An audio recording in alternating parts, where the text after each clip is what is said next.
Good afternoon, good evening, or good morning, dear colleagues, friends, and supporters of Canadian Institute of Ukrainian Studies. My name is Natalia Konenko-Friesen, and I'm the director of Canadian Institute of Ukrainian Studies. Welcome to CIUS, and also welcome to the 15th Wolodymyr Dylynsky Memorial Lecture. I'm connecting with you today from Edmonton, where our institute is headquartered.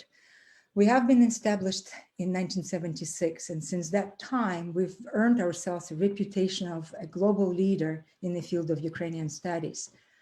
Our institute is dedicated to the production, preservation, and dissemination of expert knowledge on Ukraine, about Ukraine, Ukrainians in the world, in Canada, and elsewhere. We are located in Edmonton, in Toronto, but also our offices work and our colleagues, our members of our team work in Lviv, Kyiv, and Kharkiv. The Institute's various distinct programs are actively engaged in academic publishing, research projects, scholarly symposia, conferences, lectures, and Wolodymyr Dylynsky Memorial Lecture is one of those wonderful initiatives. We collaborate with many partner institutions around the world, and Harvard Ukrainian Research Institute is one of our partners. Our guest today, Dr. Serhii Plokhii, has also contributed to our own institutional excellence before CIUS lost him to Harvard University some time ago. Allow me to introduce now my dear colleague, Mr. Roman Senkus, who will be hosting today's event. Mr. Senkus is a senior editor at our institute. He's also managing editor of Internet Encyclopedia of Ukraine, and interestingly also the longest serving member of CIUS. I think Roman is now in his 45th year of service. Roman is also a long-term organizer of Wolodymyr Dylynsky Memorial Lecture at our institute when it was held for the first time in 2006. Thank you very much. Welcome once again. And dear Roman, the podium is yours.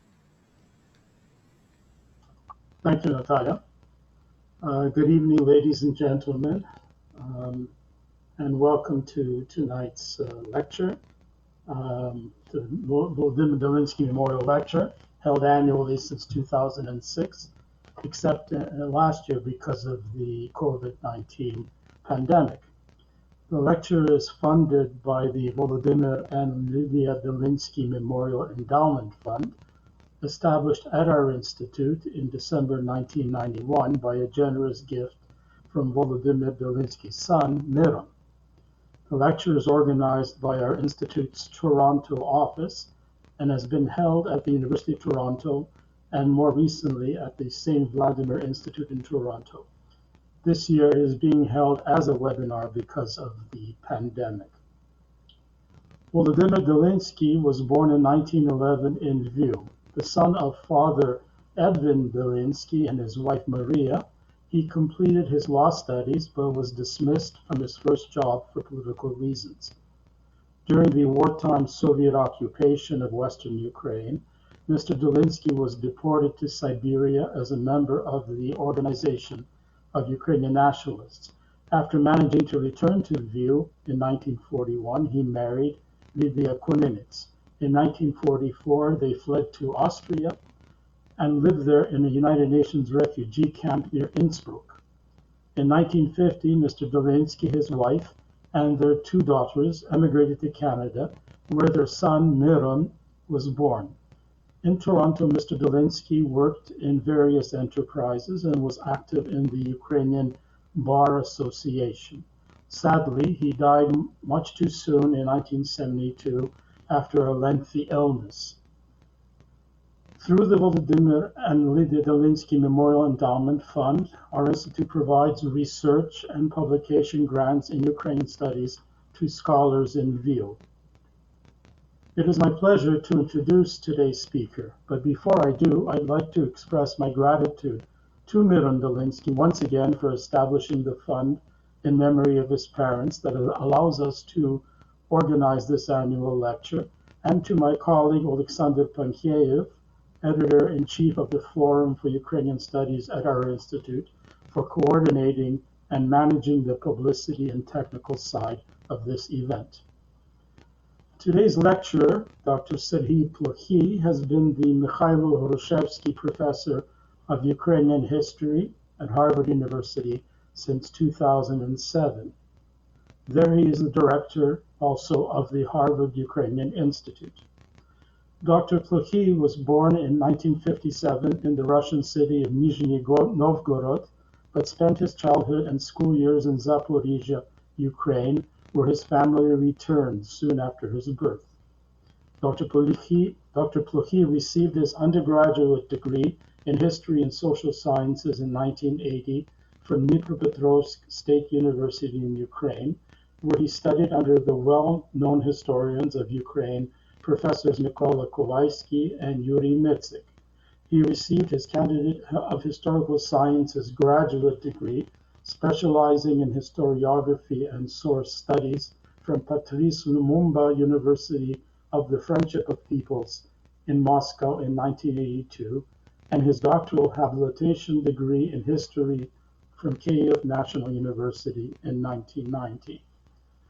From 1983 to 1991, Dr. Plokhy taught at Dnipropetrovsk State University, where he was promoted to the rank of full professor and held a number of administrative positions during perestroika. In 1996, after a number of visiting appointments as the Ramsey Tompkins Professor of Russian History at the University of Alberta, Dr. Plokhy joined the staff of that university's Canadian Institute of Ukrainian Studies, where he founded the research program on religion and culture and served as the deputy editor of the translation project of Mykhailo Hrushevsky's History of Ukraine, the Rus. The final tome of this 12-volume magnum opus was just published by CIUS Press this week, 3 decades after work on this important project began. Dr. Plokhy's research and writings have dealt with the intellectual, cultural, and international history of Eastern Europe, with special emphasis on Ukraine. His first monograph on the policies of the Roman Catholic Church in Ukraine in the 16th and 17th centuries, published in Russian in 1989, was among the few Soviet books dealing with the history of the papacy as an academic subject rather than an object of atheistic propaganda. In this century, Dr. Plokhy has become the most prolific, if not the preeminent historian of Ukraine in the West. Since 2002, 21 of his books have been published in English. They include, and I'm not going to mention all of them, but some you may all, or some you may have all heard of or even read. The Origin of the Slavic Nations, Yalta, The Price of Peace, The Last Empire, The Final Days of the Soviet Union, The Gates of Europe, A History of Ukraine, Lost Kingdom, The Quest for Empire and the Making of the Russian Nation, Chernobyl, History of a Tragedy, and Nuclear Folly, A History of the Cuban Missile Crisis, just published last month. For his book, The Last Empire, in 2015, Dr. Plokhy was awarded the Lionel Gelber Prize for the world's best nonfiction book in English on global issues, and the Pushkin House Russian Book Prize. That year, he also received the Ukrainian American Antonovich Prize for his contributions to Ukrainian historical scholarship. 3 years later, in 2018, Dr. Plokhy was awarded Ukraine's Shevchenko National Prize for the Ukrainian translation of his Gates of Europe, A History of Ukraine, and the most prestigious British award for nonfiction, the Baillie Gifford Prize for his book Chernobyl. In 2019, he received his second Pushkin House Russian Book Prize, this time again for Chernobyl. Judging from the glowing reviews and media exposure Dr. Plokhy's just published book on the Cuban nuclear crisis have already garnered, I expect it will be shortlisted, if not awarded, for at least one more book prize. Many of Dr. Plokhy's books have been translated into Ukrainian, Russian, and various other languages. Currently, he is writing a second monograph on the Chernobyl nuclear accident, this time in the context of other nuclear disasters. Today, Dr. Plokhy will deliver the Wolodymyr Dylynsky Memorial Lecture for the second time. He first did so 14 years ago, in 2007, the year he became the Mykhailo Hrushevs'kyi Professor at Harvard. Although he's not been my institute colleague for 14 years, he remains my dear friend, and I wish him good health and every further success. I hope that someday we will be able to meet up again in his hometown of Zaporizhia and share a bottle of Nestor Makhno vodka there as we did 22 years ago, but this time to celebrate the end of COVID and the demise of Putin's Russia. After Dr. Plokhy's lecture, the title of which is The Rockets of October, Ukraine and the Cuban Missile Crisis, there will be a Q&A. Serhii, the screen is yours. Thank you, Roman. Thank you, Roman, and thank you, Natalia, for this introduction. Thank you for the invitation. It's really my pleasure to be back at the Canadian Institute of Ukrainian Studies, even in that capacity, virtual capacity. I certainly remember very well the first Dylynsky Memorial Lecture. It was a very warm atmosphere. I had no idea that it was 14 years ago. I was under the impression that was maybe 2, 3, 4, 5 years. So, but anyway, I certainly have very, very pleasant memories, and I'm happy to be back. My today's presentation will be based on the book that Mansenko's just mentioned. The book's title is Nuclear Folly, History of the Cuban Missile Crisis. And this book has a lot in common with my other research and my other publications overall in the last 10 years, but even more than that. Most of them, or maybe all of them, really try to look at the intersections in the world history, where we can talk about Ukraine, but we also can talk about the world in broader terms.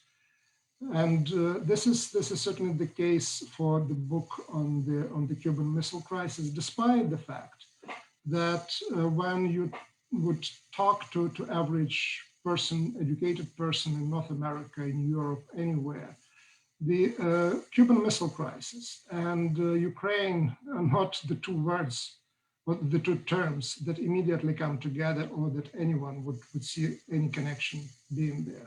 In fact, there is one. And I would say more than one, and that's where I really did this interconnections. That's where maybe one of the most original parts of my research and my book come from, and that's where I really had this inspiration for researching that particular project. I grew up in Zaporizhia, as was already mentioned here. I went to study as undergrad and then in the graduate school, and then started to teach at the University of Dnipropetrovsk. That's how it was called back then. Today it's the Oles Hunchar National Dnipro University. The city was renamed. I lived on the street, or really around the corner from the street where was the main entrance to the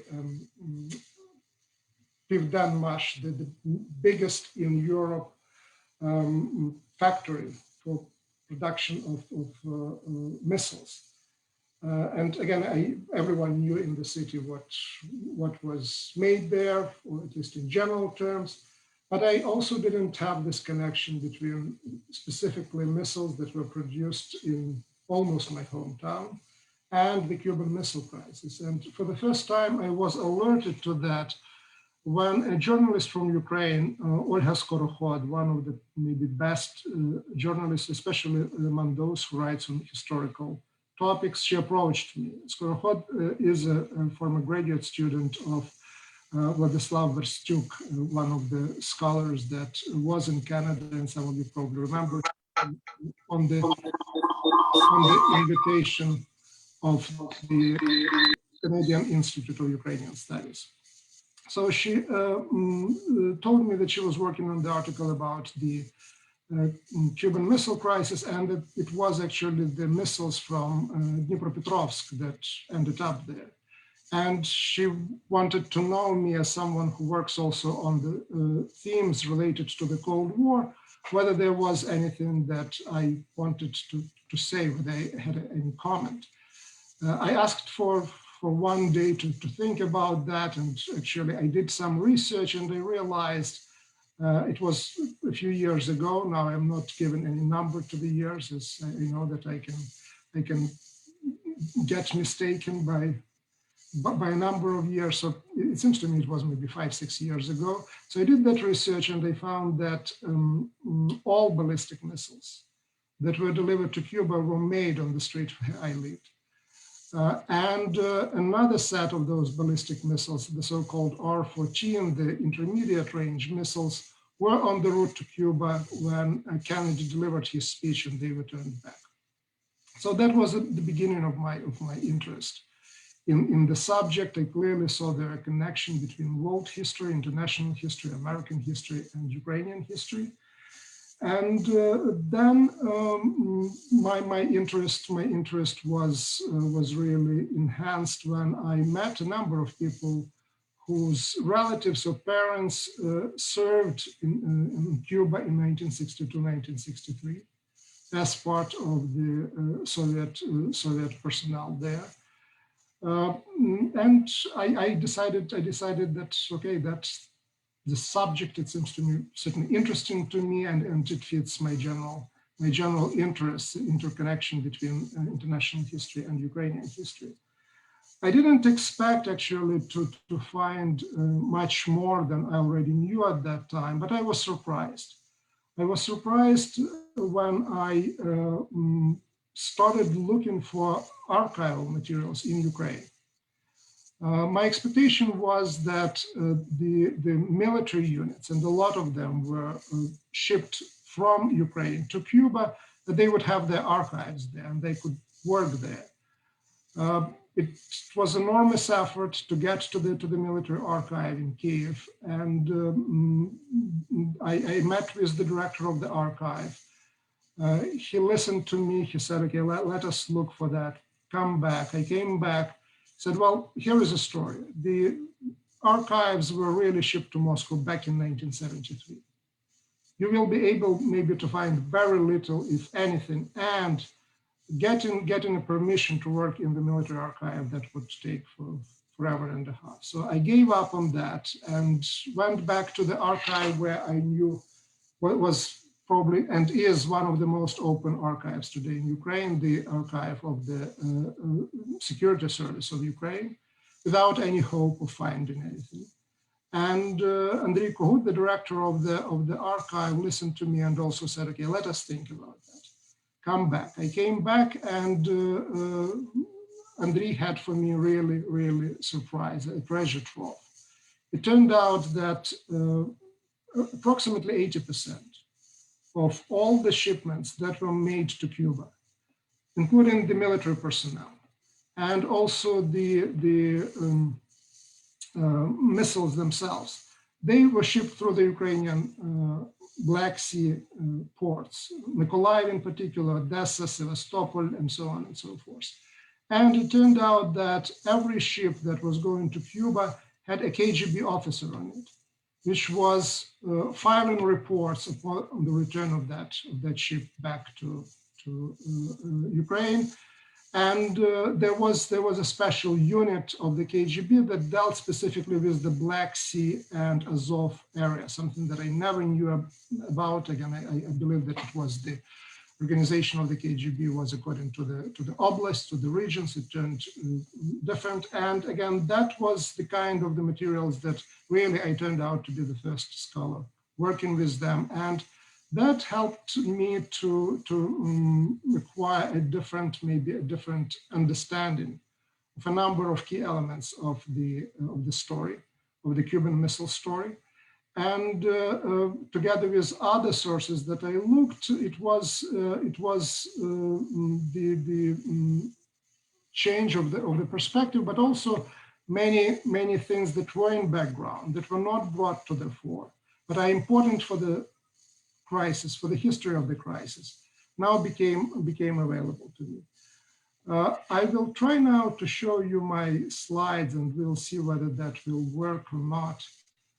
Looks like I certainly accessed them, so please let me know whether you can see the slides. Just give me a nod if you can see, or okay, I see that Roman is nodding. Thank you. So this is the way how my book looks, and I was supposed to put that a little bit earlier, and that was supposed to be there while I was going to, while I was telling you everything that I told you so far. So let me now move to the next slide, or maybe the first slide of the presentation. One thing that I realized when I looked at the all sorts of materials was that there were suspiciously too many people with Ukrainian last names involved in the Cuban Missile Crisis on the Soviet side. I will be talking about that a little bit later. The commander of the missile division was General Statsenko. The two generals who basically against the orders from Moscow, prohibitions coming from Moscow, ordered to shut down the American U-2 plane at the height of the crisis. Their last Sorry, there is a request to actually display these slides in full, because it's a little bit, yeah. Yeah, thank you. Thanks. This is, I hope you can see that better. And it's also very important for me that you don't know what comes next, because I will be showing some of those images, but not others, depending on how much time we have. So thanks for this reminder.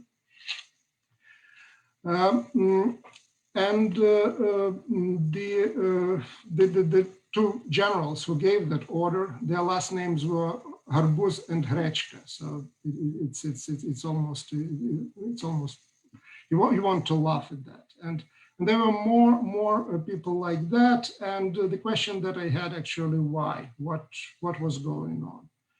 And as I was digging deeper, I realized that the networks, the party networks that in Edmonton, for example, was studied by Bogdan Gerasimov. His research was on that. So there were not just party networks, but there were also military networks. And it turned out that this Ukrainian network became exceptionally prominent in the missile forces. The missile forces were the creation of Nikita Khrushchev, and here he is surrounded by his military commanders when he welcomes the first Soviet astronaut cosmonaut Yuri Gagarin. So here is the Minister of Defense at that time, Marshal Malinovsky. Here is a successor of Malinovsky, who is Marshal Hrechko, and here is Marshal Moskalenko. So not only the ministers would come from Ukraine, but also Moskalenko was the commander, the first commander of the missile forces that were created by Nikita Khrushchev. He was the officer who was really trusted by Khrushchev. He was one of the people who, on Khrushchev's orders, arrested Beria. And he was entrusted with the missiles, and a lot of generals and officers, all the way to the lower ranks, were really part of this patronage network that was going all the way to Khrushchev, and played really very important part in the in the Cuban Missile Crisis, being again, as I said already, being in charge of the troops there, and in particular missile troops. Now, Moskalenko didn't survive the year 1962, And that brings me now from the patronage network that I discovered and discussed within the Soviet military to the crisis in the Soviet missile thinking and strategic thinking that contributed or was one of the triggers for the Cuban Missile Crisis. A major development happened in the early 1960s in the United States. The Minuteman missiles were created. The Minutemen, they were called Minutemen because they were using solid fuel. They could be really fired within a few minutes since the order was issued, because with the solid fuel, they didn't need actually being fueled before being launched. And that's where the name comes from. The Soviet Union had nothing of that kind at that time. Here you see the key Soviet missile designers at that time. All of them, again, I didn't select them on the ethnic ground or background. I took it from one of the Russian sites. All of them have relation one way or another to Ukraine. If I could explain why there were so many Ukrainians or people from Ukraine in the missile forces and around Khrushchev, I never was able to understand actually why so many people related to Ukraine were also the top Soviet missile designers. Again, maybe there were patronage networks, maybe it was just by accident. But what happened in 1962 was that Khrushchev called these four gentlemen to his dacha at Pitsunda, and basically they were trying to decide what should be the response to the American Minutemen. And so a fight emerged between Sergei Korolev and Valentin Hlushko. So Hlushko came from Odessa, Chelomey came from Kiev, Korolev was born in Zhytomyr, and Yangel, I will talk about Yangel a little bit more. He had multiple connections with Ukraine. But again, I don't think this is relevant. It just happened that way. So Korolev and Hlushko really got almost in a fist fight over what kind of fuel can be used for the Soviet missiles. The meeting ended with Khrushchev's realization that actually he had nothing to propose to counter the American Minutemen. The orders were issued and money allocated to Yangel and Chelomey to develop missiles of the new kind with the solid fuel, but they would not be operational until later in the 1960s and some of them in mid-1940s. Yangel's in particular. So Khrushchev had a major problem on his hands. And that problem was that he had only 5 or 6 missiles that could reach the United States of America. His designers couldn't catch up with America fast enough. So the commander of the missile forces, who was in charge of all the Soviet space exploration and the missiles, who was the figure behind the flight of Gagarin and others, Moskalenko, was fired on the spot in April of 1962. A new person, Marshal Biruzov, was appointed, and the missile men were sent back to work on their missiles. And Khrushchev, within few weeks, really, in May of 1962, makes his decision to send the missiles that he had, which were not long-range missiles, but medium and intermediate range missiles to Cuba. Those medium and intermediate range missiles were built in the city of Dnipropetrovsk by this man whose name is Yangel. He was the designer in the Pivden Designers Bureau in Dnipropetrovsk. Here he is welcoming the Khrushchev when he visited the Pivdennyi machine building plant in 1957. After this visit, Khrushchev that went public and said that actually the Soviet Union was able to produce missiles like sausages. Yangel himself came from Siberia, but with a very interesting biography, with his grandfather being exiled to Siberia in the late 19th and early 20th century from Chernihiv region.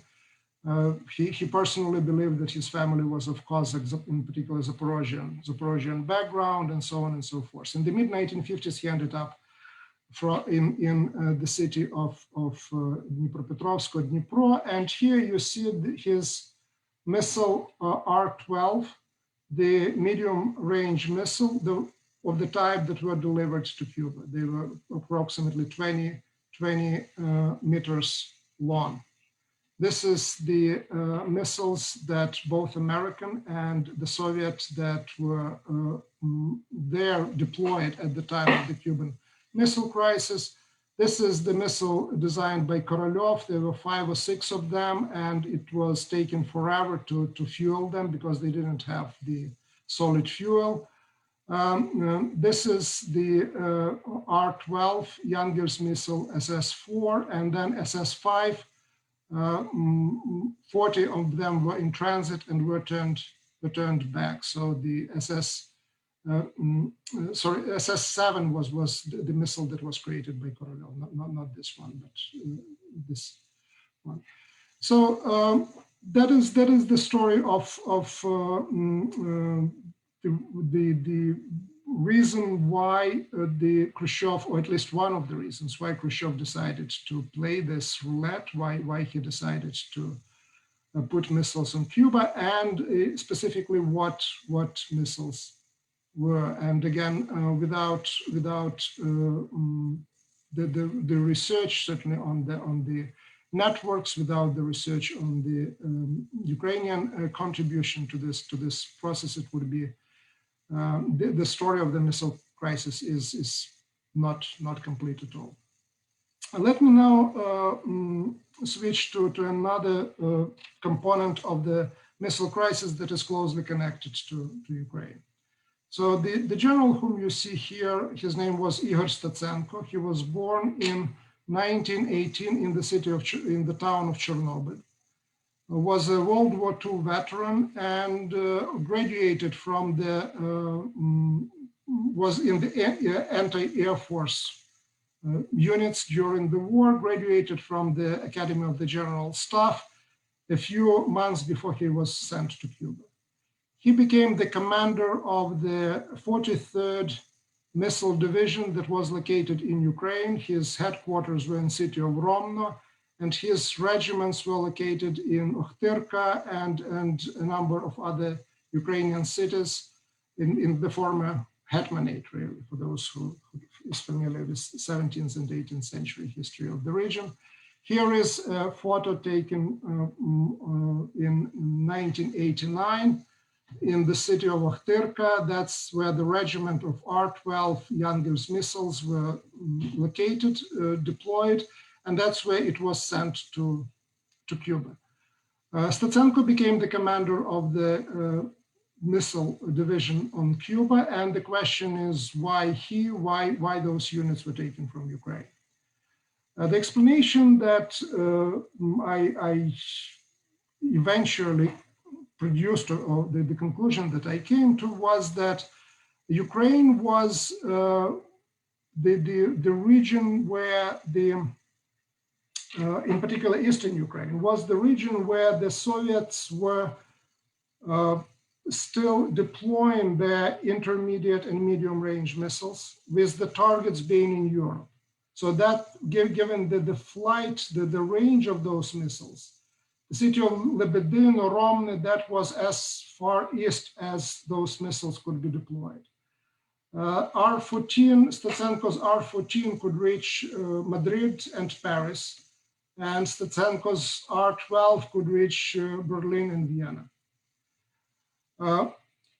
when they decided to ship those missiles to Cuba, they took the missiles from the most eastern part of Ukraine and keeping the units that were in central Ukraine and in western Ukraine in their old locations. For example, Stetsenko, the entire division was sent to Cuba, but he left one regiment, the one regiment that was located the westernmost in Ukraine, in the city of Umань. So the regiment from the city of Umань was never sent to Cuba. Instead, Stetsenko was given different regiments that were coming from northern Ukraine and also from Lithuania. The missiles were put on the rail track in utmost secrecy. The operation was called of deployment to Cuba Anadyr, one of the most northern sounding names, but they were shipped to Cuba. The units were leaving their places of disposition, taking warm clothing, so basically to full possible spies, but also soldiers themselves, and only in Odessa and Sevastopol and Mykolaiv, that stuff was taken away from them, and they were given civilian clothes for warmer climate. The missiles were hidden in the twin decks of the ships, and they were issued false declarations that allegedly they were going to Africa and to other places. Each of those ships had a KGB officer that was reporting on what was happening there. The reports are extremely interesting. The reports, first of all, tell you that the Soviet soldiers and officers were actually less than excited about the whole thing of going to Cuba. The sayings and the rumors and the comments that the KGB officers recorded were the kind that, well, we didn't swear allegiance to Castro, why we are going there. Others were saying, well, don't worry, the Americans will be shooting only officers, but we are okay. Others were in panic because the rumors were spreading that there were some monkeys on the island that were like humans. So you get this entire plethora of all sorts of discontent, confusion. The soldiers were actually shipped, never asked whether they wanted to go there or not. With the officers, it was a little bit different story in a sense that the officers could say no. And some of them indeed said that, and they were demoted, clearly sending a signal that that was the wrong answer. That was not the answer that it was expected from them. Now, the reports of the KGB officers allow to explain one of the biggest, mysteries of the Cuban Missile Crisis. And that mystery was of the following kind. Until the end of the Cold War, the nobody actually outside of the small group of military in the Soviet Union knew that there were 43,000 officers and soldiers altogether deployed on Cuba. The American estimates were 10,000. The US officials never learned until the end of the Cold War that apart from the ballistic missiles that I just discussed, there were tactical missiles. So Robert McNamara was at the time of the Cuban Missile Crisis, the Secretary of Defense, when he learned about the number of troops, the tactical nuclear weapons that were at the disposal, he basically said that the chances of nuclear war happening if the US would attack Cuba were 99%. And the military were indeed pushing for the invasion of the island. And a big part of the executive committee was of the opinion that the blockade or the quarantine was just a temporary measure until enough of the American troops would be accumulated in southern Florida for the future attack. So the attack of the Cuba was never removed. Now, how this is probably one of the biggest intelligence failures of the Cuban Missile Crisis, if not of the entire Cold War era. How did that happen?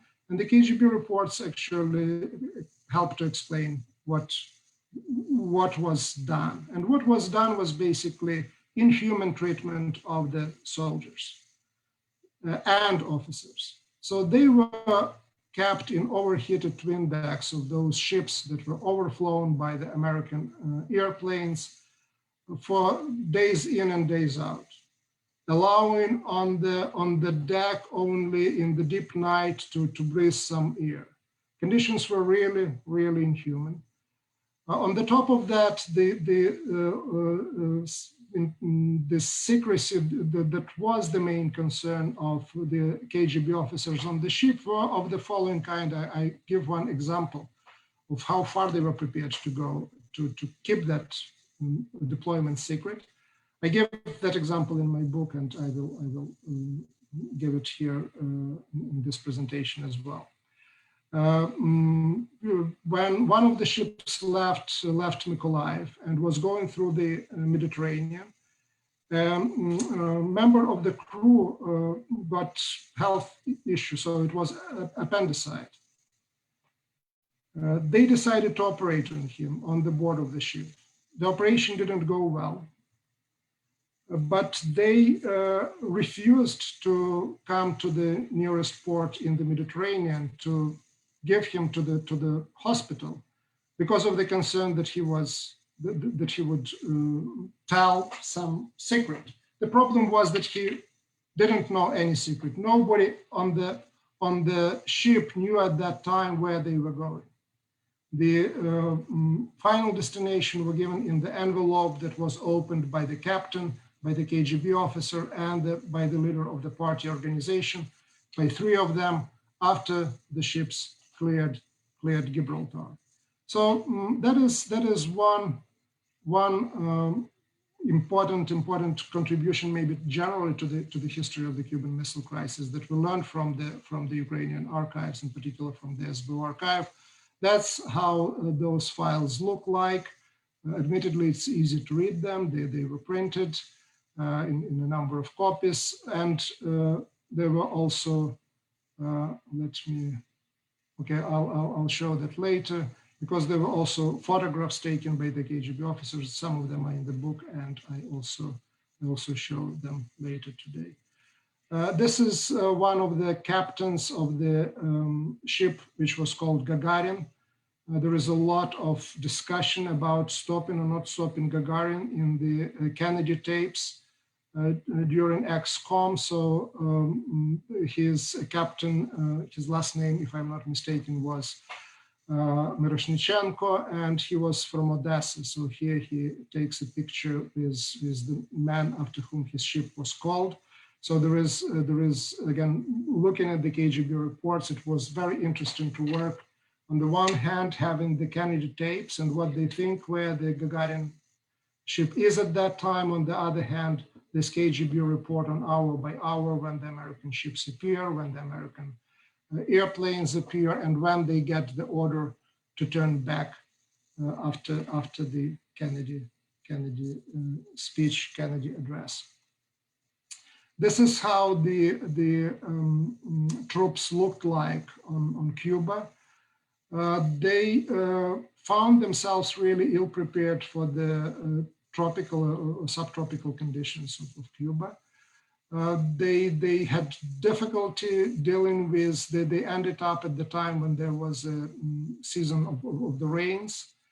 There were poison trees and bushes that they never encountered in their life, so they didn't know what to do. They were moving their ships. They were moving their tents and eventually their camps. The officers in charge of that contingent actually were on the same surveillance in terms of the secrecy, but also lived more or less in the same conditions. So here are two generals again. One of them is General Harbuz, one of those two generals who gave order to shoot down U-2, and this is another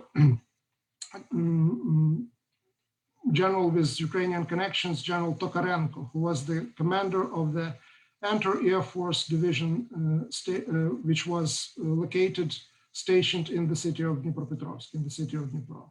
So there were two anti-aircraft divisions, and Tokarenko was commander of one of them. By the way, for those of you who, again, know current Ukrainian scene, historiographic, certainly know the work of Georgy Kasyanov. So his father was an officer serving in the General Tokarenko's division in the city of Dnipropetrovsk. Tokarenko was fired after 2 weeks on the island and replaced by a junior officer. He was fired after he told Cubans that they shouldn't worry, that the Soviet missiles were on the way to save them. And he told that to the top Cuban officials, commanders, and that was enough to actually fire him and ship him back to the Soviet Union. These are famous photos of the location of the missiles and units there.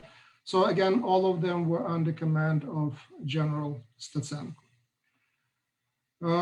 Moving back or moving forward to the accident, or not so much accident, but certainly to the situation in which the American U-2 plane was shut down. So the person who was the senior officer, apart from General Harbuz, who gave the order, was this gentleman, General Hrechko. He gave this order together with Harbuz at the time when the commanding officer, the commander-in-chief of the Cuban task force, General Plokhy, was away, was sleeping.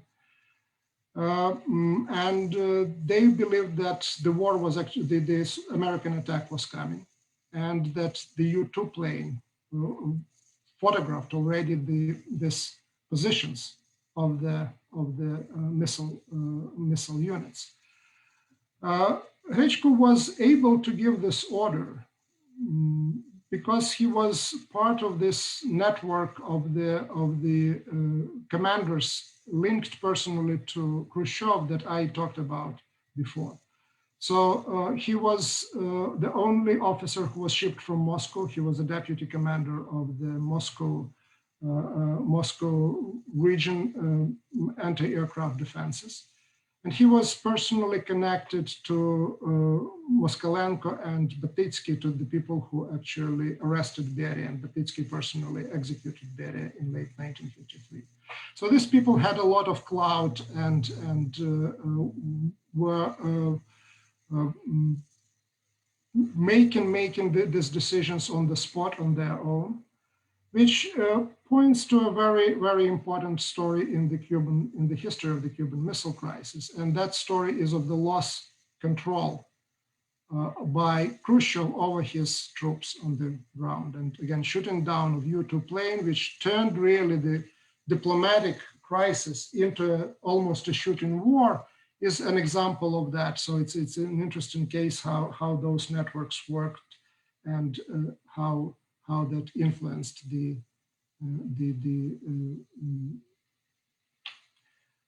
not the outcome of the crisis, but certainly how it influenced the history of the crisis. Here I'm showing a number of photographs that are taken from the SBO archive in Kiev. This the photo of it seems to me it's Neptune, the American surveillance airplane going over the Soviet ship. This is another airplane, just indicating of how much surveillance were there as the ships were coming to Cuba and when they were leaving Cuba. This is a photograph of the ship taken from the ship Divnogorsk.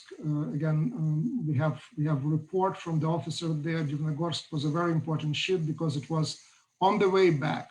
He was accompanying another ship that had all the Soviet, or maybe 90% of the Soviet warheads, atomic warheads, on that ship. So the ship was called Alexandrovsk. So again, by bringing together these materials, these documents from the KGB archives in Kiev, we are in the position to reconstruct a fuller story of the Cuban Missile Crisis. This is the cover of the British edition of the book, and I use this cover as a background to wrap up my presentation and share with you some summary of the findings and what those findings of the episodes, of the processes related to Ukraine can tell us in terms of the reinterpretation and new history of the Cuban Missile Crisis, and what they can tell us about Ukraine and the importance of Ukraine as a territory, as a unit, as a staging ground for possible wars in the 20th century. So in terms of the overlooked so far parts and elements of the history of the Cuban Missile Crisis, I already talked about the prevalence of this and importance of these networks linked to Khrushchev within party and political establishment, and their role in either making decisions, selecting cadres, and ultimately Khrushchev's loss of control on the ground.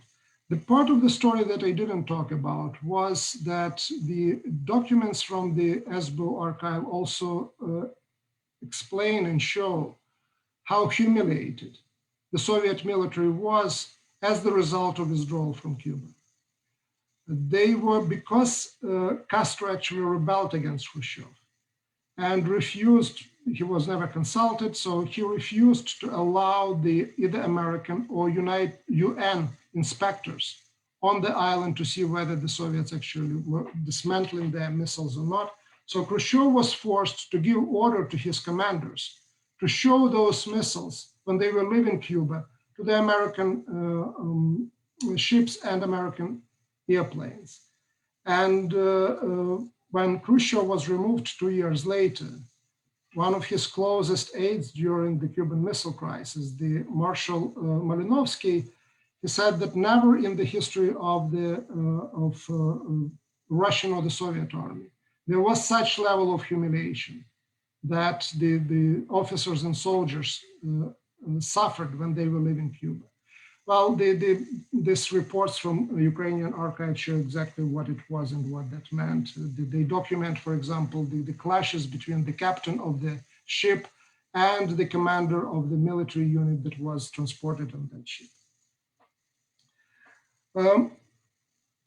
Another aspect that we certainly learned from that story of the Cuban Missile Crisis, looked at through the perspective of Ukraine, is the importance of Ukraine for the Cold War Soviet Union, and at the end to the history of the Cold War itself.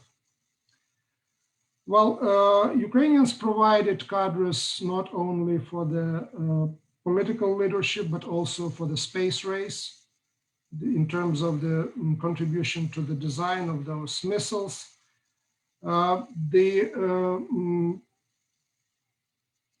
The factories on the territory of Ukraine contributed to the space race during the Cold War. Again, the Dnipropetrovsk is one of them.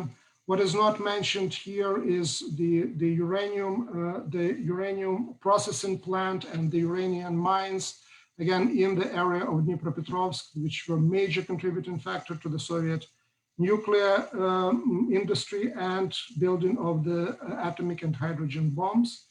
And last but not least, the Ukrainian Black Sea ports that became a gateway for the Khrushchev and Soviet Navy to get to the Atlantic and to get to Cuba. So the strategic importance of Ukraine, both in terms of Europe, that's where the missiles were and from where they were removed, but also in terms of getting to Cuba and getting to the Atlantic. Well, there is a well-known saying or statement by Zbigniew Brzezinski about the fact that without Ukraine, Russia cannot be empire anymore.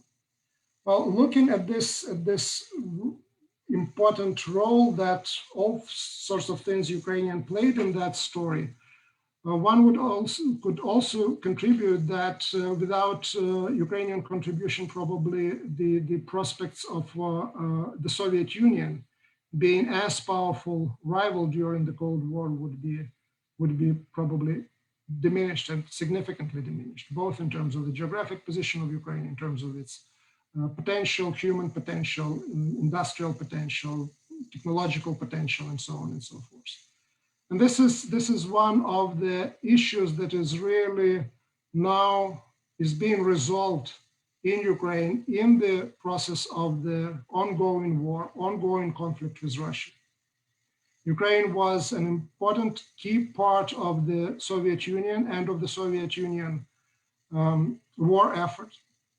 And without really bringing Ukraine back under its control, Russia has really diminishing with every year chances of restoring its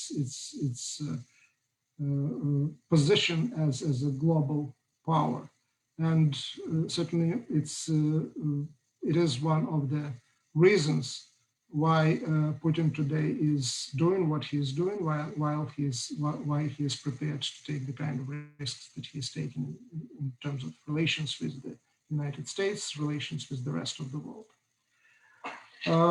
I will stop here. It looks like my time ran out. I really thank you for being with me. I know that we all have now Zoom fatigue, but I hope that you have still enough energy to ask your questions, to have a discussion. I really look forward to it. For someone who gives lectures, the most interesting part is really the discussion. So thanks again. And I'm stop sharing.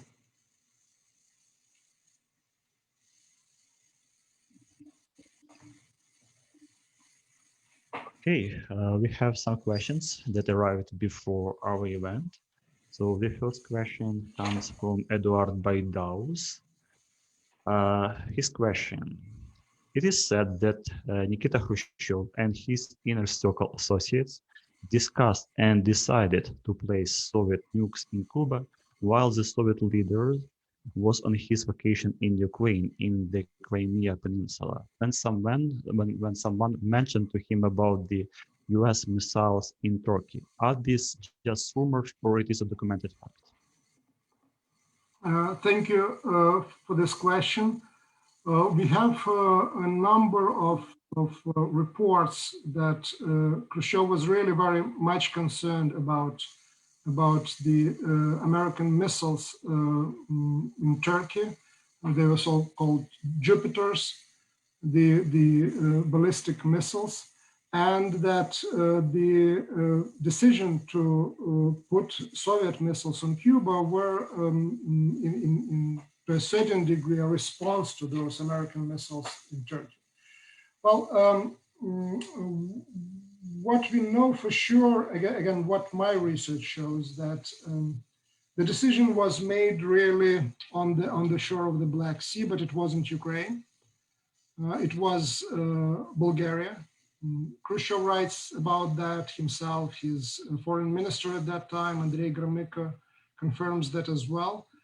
in the Black Sea city of Varna. And the two things came together for Khrushchev. He had this crisis in terms of really missile gap that existed there. And also he had a crisis of political nature that Castro really demanded more help and more attention. And there were signs that he was prepared to defect to Mao Zedong, to the main rival of Khrushchev.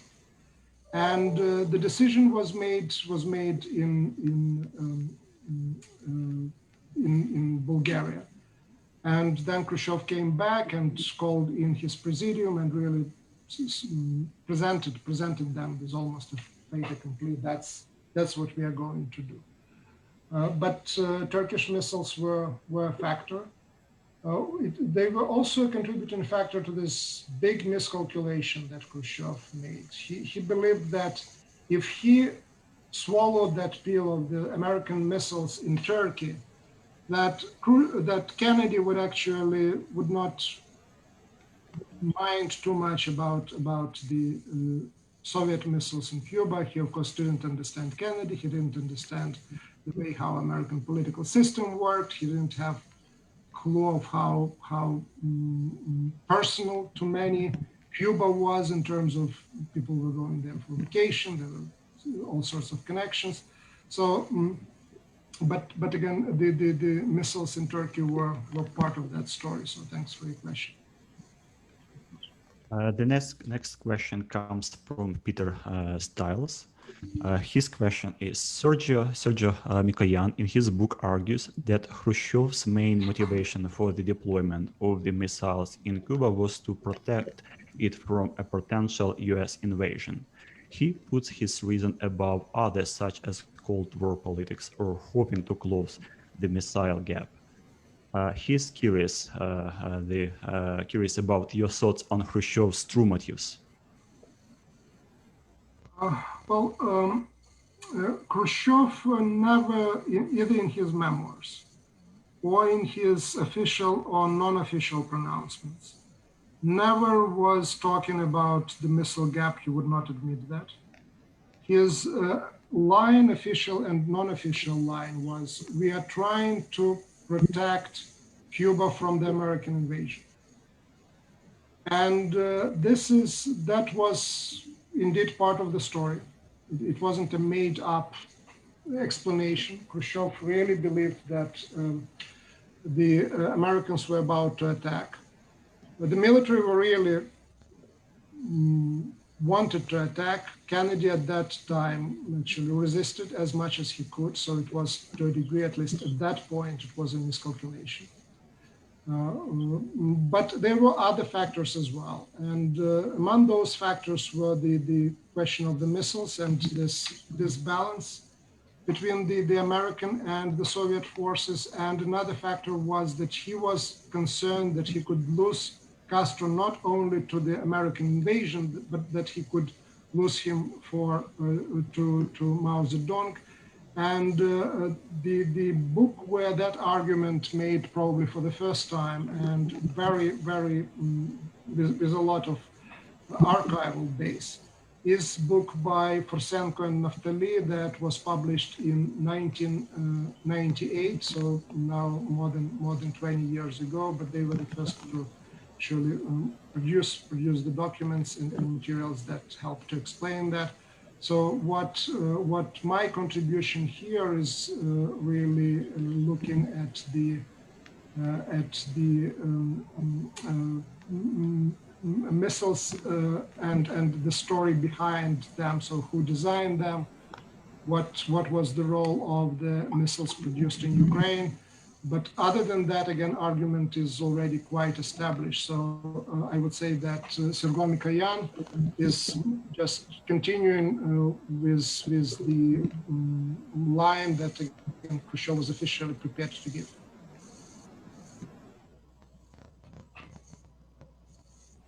Okay. The next question comes from Bogdan Herasemyev.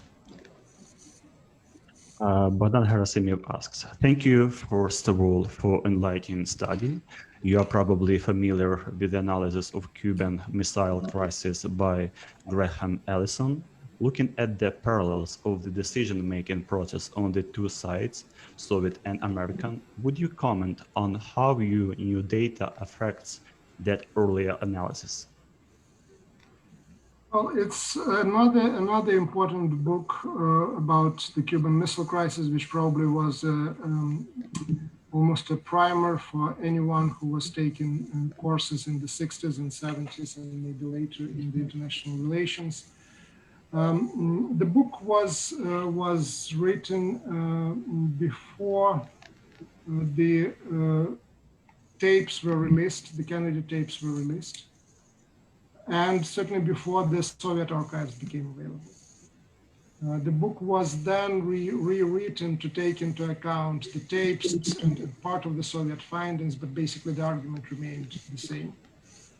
Book is extremely important and important also as a textbook.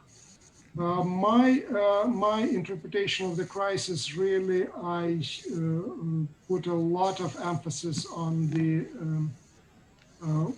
personalities of Kennedy and Khrushchev. So the book doesn't cover Khrushchev's side at all. I'm trying in my book to compare the decision-making process in the Soviet Union and in the United States, with really Khrushchev having nothing of the kind that Kennedy had with his ex-com in terms of the people who would be able to present and defend the position that was opposite to his. So really, Khrushchev had his clients. He was one-man show, was making these decisions and was pushing through. But I came to the conclusion also that for Kennedy, the ex-com was an important part of the decision-making process. But at the end of the day, they were serving at his pleasure. When he was not able to convince them, he would create a smaller ex-com, invite people who agree with him, and then make his decision. And that was the case to trade Turkish missiles for Cuban missiles, something that the majority in the ex-com objected to. He called in a smaller group. He sent his brother, Robert Kennedy, to the Soviet ambassador Dobrynin and offered the deal because he believed that without that, Khrushchev would not retreat, would not remove his troops. So again, I know the book, it's got many things right, certain things wrong because just of the sources fully were not there. But I also put different emphasis in my book. Again, it's mostly on the people and individuals at the top, because at the end, I believe that the key decisions were still made by them. At this moment, we do not have any more questions, so I'm transferring the floor to Roman Senkus, so maybe we will receive more questions. Well, I have a question. Can you hear me, Serhii? Can you hear me? Sure, we can hear, yes. Yes, we can hear you. Okay, I was wondering about the fact that you said at the beginning that you were the first person to actually do archival research on this subject. Why is that? Because the materials were classified until recently, or why was there never anything researched or written about this missile crisis in Russia or Ukraine earlier? Well, what I meant was that I was the first to work with those particular KGB files. In terms of in terms of the Soviet archives, no, by any stretch of imagination, I'm not the first one. And the top level KGB materials were also consulted by Fursenko and Naftali, the book that I already mentioned. So I was the first, and maybe still is the first, to work with those to discover that those other KGB reports by the officers who accompanied the ships And they show for us this picture from below as opposed to the top level communications, what was happening there, what were the attitudes of the people, and so on and so forth. Why others didn't use that? Well, first of all, it's really only out of desperation. Working on the Cuban Missile Crisis, you can go to Ukraine, to the archive there and look for materials there, right? It happened that I was there working on also different project, and I asked that, and the archivists were kind enough and also professional enough to know, to figure out where that kind of materials could be. But in Russia, these archives are probably not open to researchers. Well, again, the most interesting would be archives of the Ministry of Defense. And I don't know one single publication, one single author who would work with those materials and with those archives. So the Fursenko and Naftali, Fursenko was a well-positioned Russian historian. He was father of one of the close associates of Vladimir Putin. Again, it was still in the 1990s when Putin was not the president. So he had a lot of influence in terms of the getting to the archival materials, but mostly on the top level, and none of them were military records. Those were either party records from the presidential archive or from the KGB archive. Okay.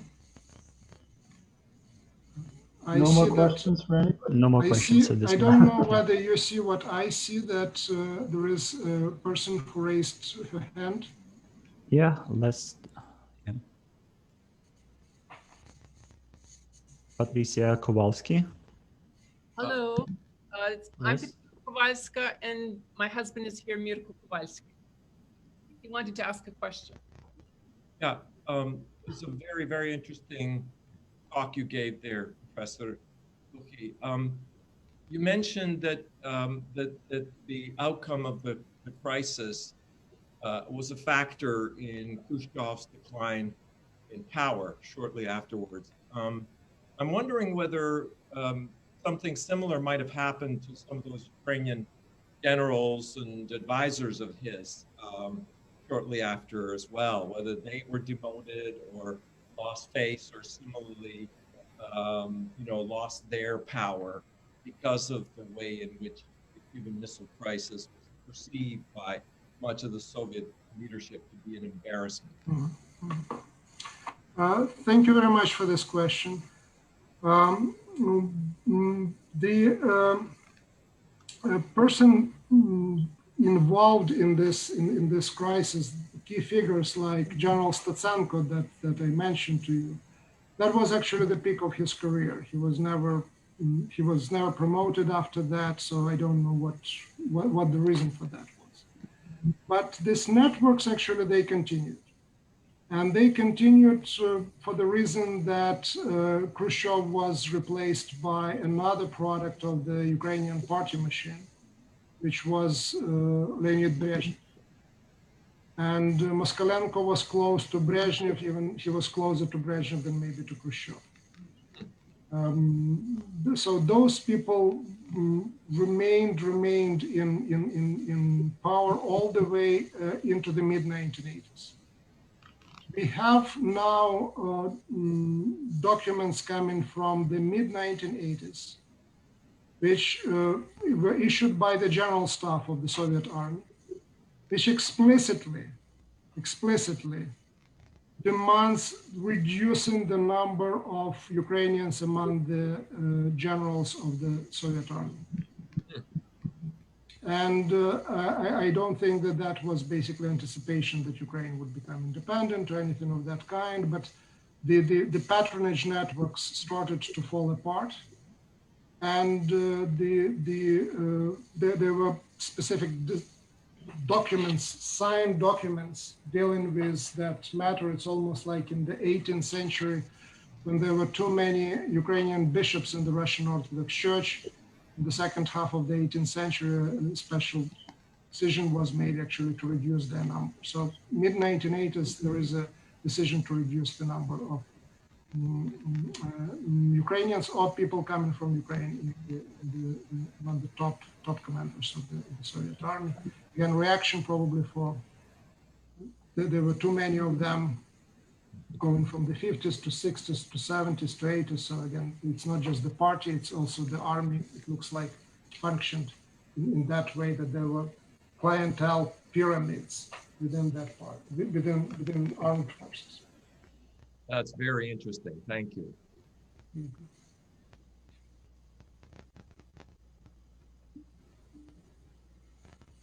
I have no questions at this moment. Okay, I see. No, we have one more. Hand, yes. Yeah.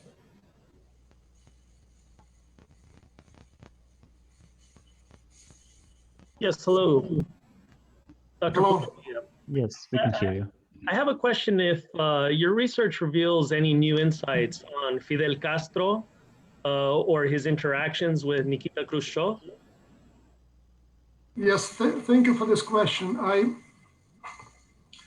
I can tell you what I found really surprising, what I was not really ready to didn't expect. Again, to what degree this is absolutely something new, I'm not sure about that, but that was certainly new for me. I didn't expect it. Castro played extremely important role in the crisis. And the dominant narrative of the Cuban Missile Crisis, how it exists, in particular in the United States, it's about 13 days by Robert Kennedy. It's decisions made in Washington without any international context. So the Khrushchev would appear from time to time in some of those studies, very few of those books that actually look at the crisis from both sides, but Castro would get actually even less attention than Khrushchev. Meanwhile, he was an important figure, and he played his weak hand extremely well. One thing that I think it's really probably a contribution to our understanding of Castro that I make in the book is that he declares himself a communist for the first time after the Bay of Pigs. And he does that, in my interpretation, because he needs assistance. He needs help from the Soviet Union, and believes that having this ideological wish of communism, he can pull Khrushchev closer to Cuba and get guarantees from the Soviet Union. What he wanted kind of an equivalent of Article 5 of the NATO agreement, that the Soviet Union would declare that attack on Cuba would mean actually the attack on the Soviet Union. He didn't get that, but he got missiles instead. Khrushchev realized what was going on, and he refused to call him a comrade. So he refused to fully admit his communist credentials up until April of 1962. That's where this turning point, April and May of 1962, that's also when he decides to send missiles to Cuba. For the first time on the anniversary of the Bay of Pigs, he sends a letter when he addresses Castro as comrade. But Castro was pro forma communist. He really was the leader of this anti-colonial revolution, where he didn't want to be pushed around either by the United States or by the Soviet Union. So he refused to allow American inspections of the Cuba. He made it extremely difficult for Khrushchev to reach agreement with Kennedy or to implement that agreement. So my big surprise, again, in terms of discovery that maybe goes beyond my surprise, is basically this period between 61 and 62 when Castro is knocking on the communist door and the Khrushchev refuses to open that door. But in terms of my personal surprise, something that I didn't expect, that was how independent of a player Castro was, despite really having a very weak hand. Thank you. thank you for a fascinating lecture. Thank you, Robert. It looks like Patricia Kowalski has a follow-up question. Patricia?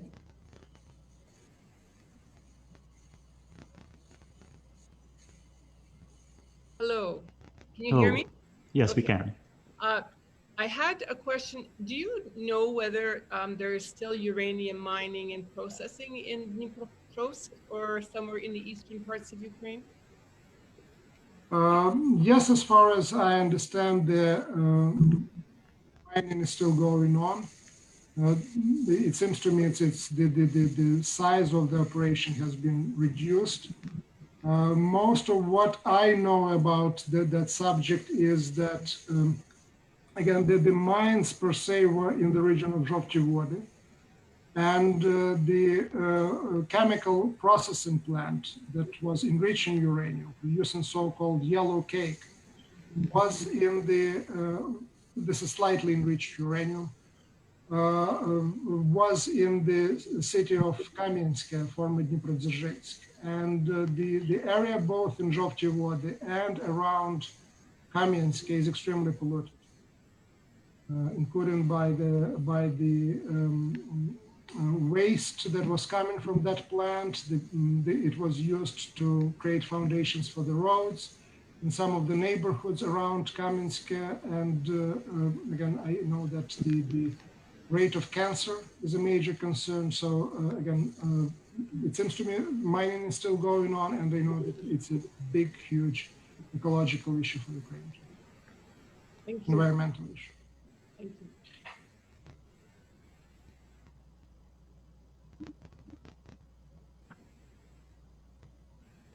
We have no questions at this moment, so Farman.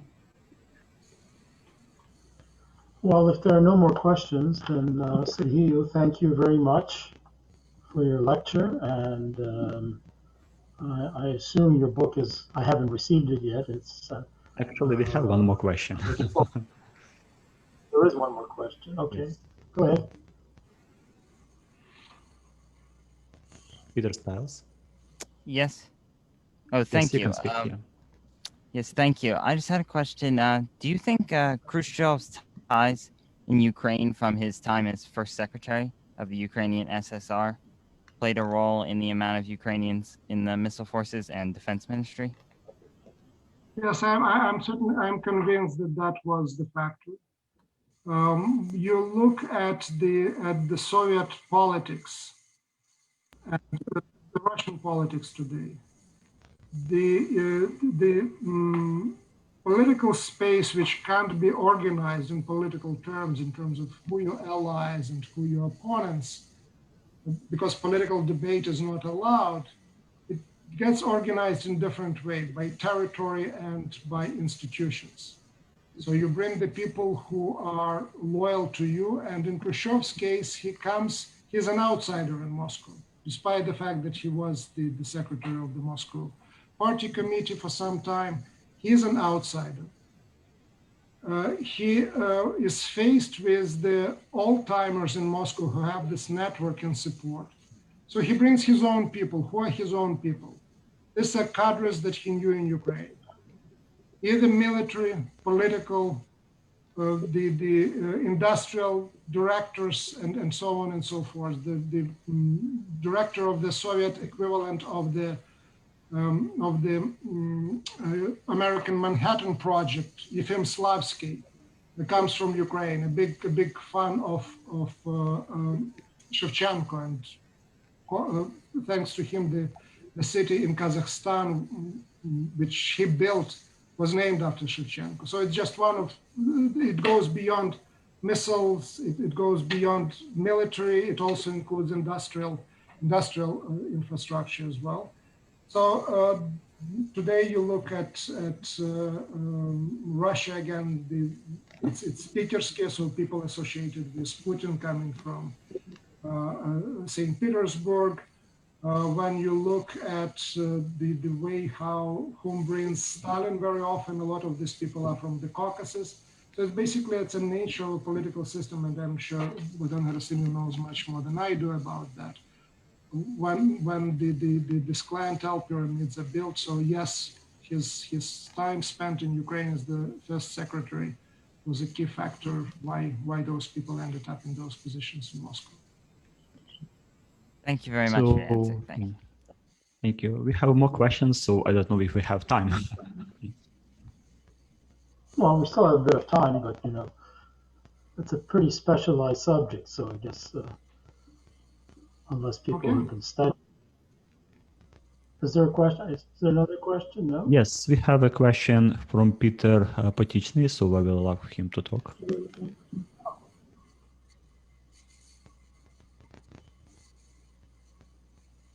Peter Potichny, can you hear us?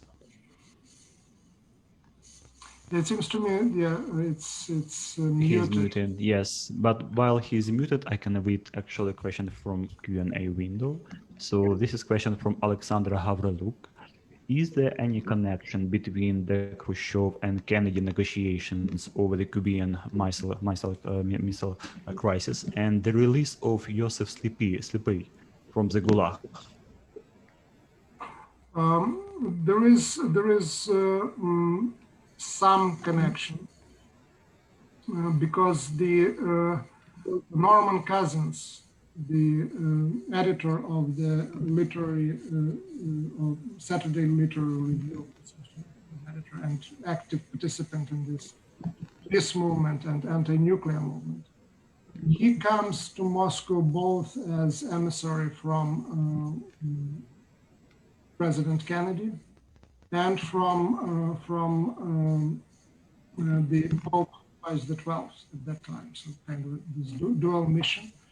And he meets Khrushchev. He meets Khrushchev in December of 1962, so relatively after the crisis was really resolved, not in October, but in late November. So a few weeks after the crisis.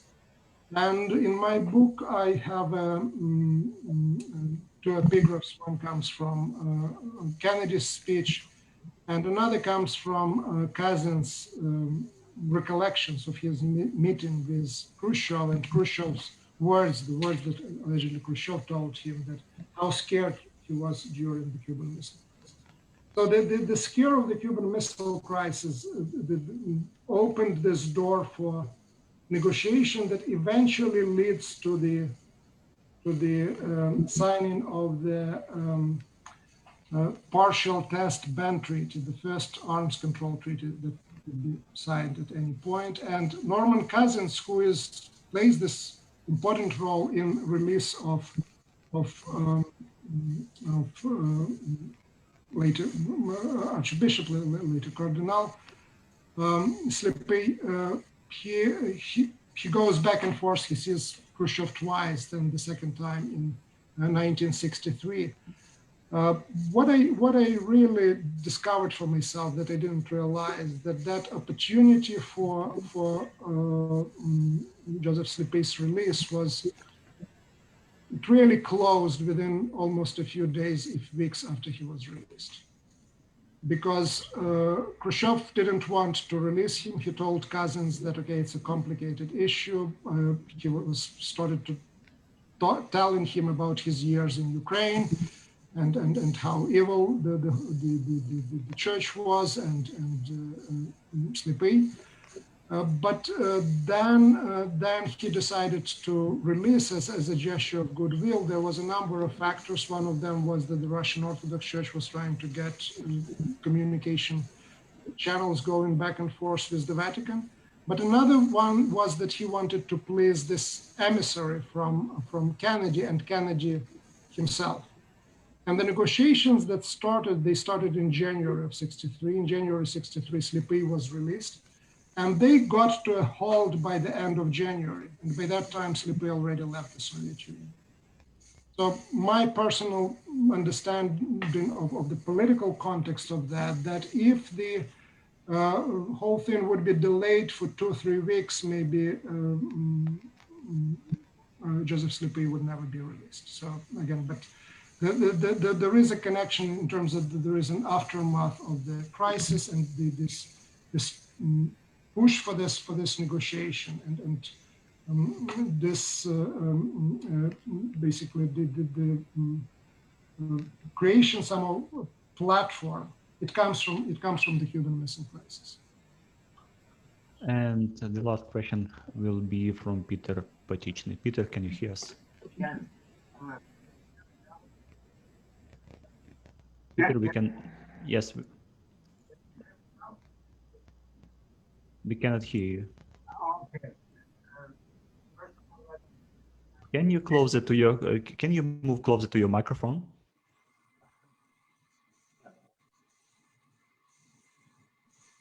Can you hear me now? Better? Yes, we can better. Okay. It's better. First of all, let me say that I listened.